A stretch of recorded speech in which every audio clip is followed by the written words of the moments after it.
got this Milwaukee caulking gun. I love it. I saw somebody installing a windshield in one of my cars. I had no idea this existed. This was, 6, 7 years ago. I ended up buying two for this mobile home because I wanted to go ahead and caulk every single seam that I had on the outside and then repaint it. I never actually did that, and I actually bought the attachment for the 18-inch. I forget what size. This is a 10-ounce, more or less, tube, and I think the other ones might be like 18 ounce or 30 ounce or something like that. But the purpose of this video is to show you this gun. It's pretty cool. It has this device here is the actual plunger, and then of course it grabs everything. There's a little plunger in there, and every once in a while you get some silicone or whatever material you're using. As the plastic piece that pushes it in goes in, the silicone will actually escape out the back, and you'll make a mess inside the tube. And so, this is me. Just got a haircut. Look at that. But this gun here has an adjustment for speed. So I was outside installing the hardy backer, and it was separated a decent amount. So I actually used Loctite glue is really what it was, adhesive, and so my speed on it was really fast, and I cut a significantly larger hole so I can get a large amount of material out and seal any gaps that were there. But the purpose of this video is to show you a couple of different things. I always start at a very low speed and then slowly click it on. So right now, let's see how many clicks. 1, 2, 3. That's it, 3. So I only had 3 clicks from 0. I think every 2 clicks is a number. My numbers are basically gone now. So it used to have numbers on there, but 1 click, 2 clicks, that's another number 2, or maybe that's 3 clicks too. Whatever it is, it doesn't matter. The numbers don't matter. You titrate to effect, right? With everything, titrate to effect. So if, like when I was outside, I was probably technically like at a 4 or 5.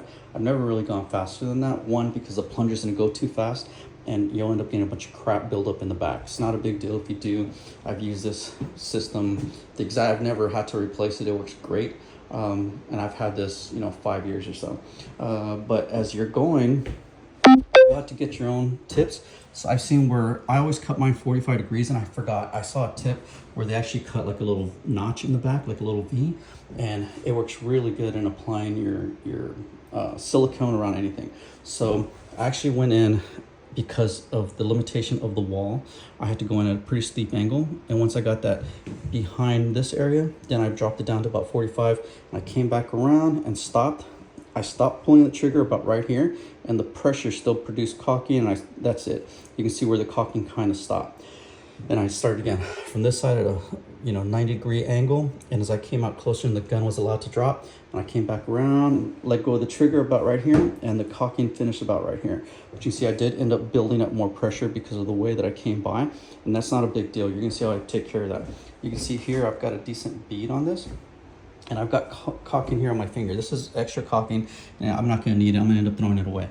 But I've seen guys, when I first started doing this, I would go through a tube or two, so I didn't understand how to do it.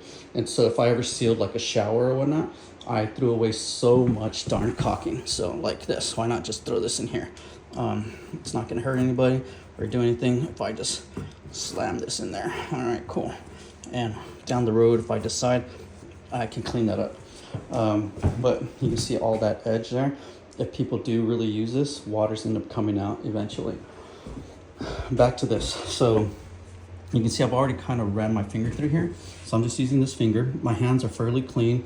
I know they look black and dirty. I did a brake job yesterday, and then I ended up changing a camshaft and a crankshaft position sensor. The brake job was on a Scion TC 2014. Then I ended up doing a crankshaft and camshaft position sensor on 2017 Ford Escape. But the problem really was that it was leaking too much oil, had no oil, and so it was losing pressure, and it was turning off at an intersection. So anyways, you can see I'm just pushing down very lightly, and so making my ring almost even, and I'm calling it a ring all the way around this, and just a steady flow. I'm moving my entire body just to let my entire body just kind of dictate. And look at that, looks pretty good already. The idea is one of two things: either get a fairly even line all the way around. The other thing, there's two sizes, right? The bottom and then the wall itself. But even still, this one I'm gonna clean up just because it's bothering me that you can see it kind of comes out a little bit and then comes back in. So I just want to make that straight. You've seen TikToks and whatnot, and they say get some dish soap, mix it in with some water in a bottle, and then spray it, and then you can bring it back off. I've tried that. It's so freaking hard because if you don't spray it correctly, both surfaces, this side and this side, get wet, and then it's darn thing won't adhere anymore. So people will go use like towels or microfiber or total napkins. I use toilet paper. Toilet paper is great because you can just get 2 or 3 squares, bundle it up like this, make yourself a little pencil. You see the little edge right there? And I'm pushing down on it pretty hard to flatten it out and create some friction so that I have good control of my pencil. Look at that. Boom. One more time. You can see that I went in a little too far right there. It's not a big deal. You can see how we're going to fix that. But here it is. Oops. My thumb slipped. So I'm using my nail basically. Boom. And so I'm going to go in just a little bit more. Boom. And you can see we're cleaning it up. So you can just do that a couple of times. Obviously, if you're doing a huge job, you're doing commercial stuff, first off, you're probably not going to worry about this too much. But now you can see I went in too far here. I can start way back here and bring some material and boom, back out. So see, I still had a lot of material here. And what ends up happening is that it'll push it out. So I've got material up on the wall, on this wall up here, and then I still pushed out too much. And I've got a decent amount of material on my fingers still. So let's go ahead and just clean this up. Boom. Let's bring this back out. So you can see ripples going on now. So you have to be careful. You cannot do a lot of caulking like this because it's going to dry. And as it dries, you're going to end up having a hard time working it. So my fingers are all sticky now. I'm going to clean off my fingers and just get a new rag. But I'm at toilet paper. So I got 1, 2, and 3 rolls. Fold it in half, fold it in half. Más o menos. You don't have to do it perfect. And look at that. It's with one hand. And again, just whatever you want to do as far as how your edging is going to come out. And that's it. So I'm going to clean up this top side and get rid of that stuff. And boom. So I made a little bit of a line in there. So just bring some material from over here, bring it in, and look at that. So good again. I'm getting a little bit of rippling there because it's drying up. So again, you want to kind of work fast and don't apply. You don't want to apply like a whole, if you're doing a recaulking, do half a line, do this, clean it up, and then do the next line. And then same thing, half a line, clean it up, half a line, clean it up. And to me, that's the best way to do it. I've seen guys that they're pretty good with this and they'll make their notches. And once you get the hang of it, you won't have to do this again. I didn't cut my notch properly and I didn't do it right, obviously. But, boom. So, there we go. And so, boom. Got it. I'm not going to mess with this anymore because it's drying and it already looks bad. So, oh my gosh. Make sure you get control of your cleaning material here. Boom. You can use a knife or like a putty knife and call it a, there we go. So the idea is this is all glued in place and I don't want it to move. I don't want it to shift. So I'm hoping that this back here creates a stop because as you move this, unfortunately the sink itself does move. So there we go. And clean it and you're good to go. So you can do as much perfection as you would like. But one thing, like if I didn't already mention, every time you use it, you want to pull your plunger back. When I first started this video, you saw it had a globule of silicone.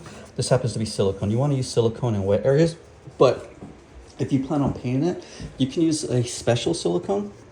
And there are some silicones that'll say paintable, but even still, even if they're paintable, stated to be paintable, they're still silicone. And because they're silicone, they're very, in theory, grease-like.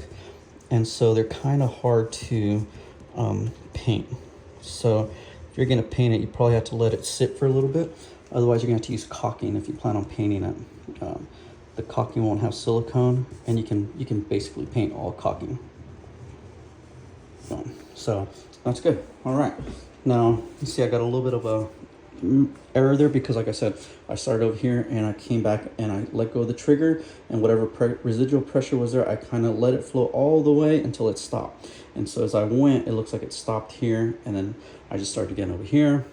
brought it back down to 45, let go of the trigger, and let the pressure finish it off. So on this side, you can't tell, but I didn't waste as much because, like I told you, I had just finished using this device and outside with a large area, and I needed large volumes of material.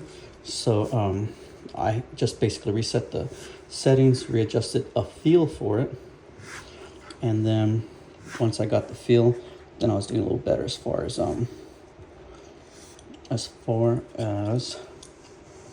application. So there we go. So far I've used looks like four pieces of toilet paper, if you will. So boom, that's all I use. 3 sheets. Tear it off, fold it in half, whatever. It doesn't have to be in half. Darn it, just a little too top heavy there. So I'm pushing down pretty hard to make sure that I pick up all the excess silicone. There we go. I think that looks good. All right, see back here, I kind of messed it up. Let's get rid of it so it looks a little bit better.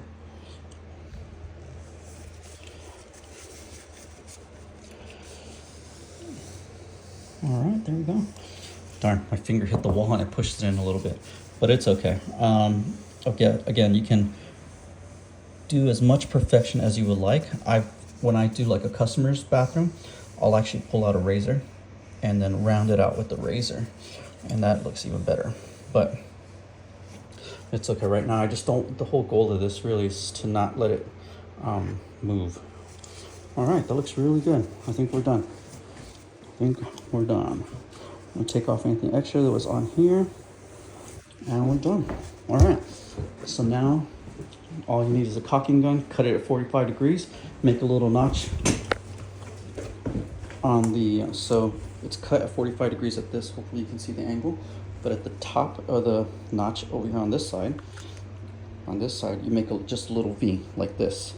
And so in this angle, you make your V, and so all the caulking would actually come through the V, and you'll spread it a lot easier. So now I've got to go do the sink, and there's 2 more sinks, sink in the kitchen, and 2 more sinks, one in each of the 2 other bathrooms. All right, thanks for watching. Good luck with everything.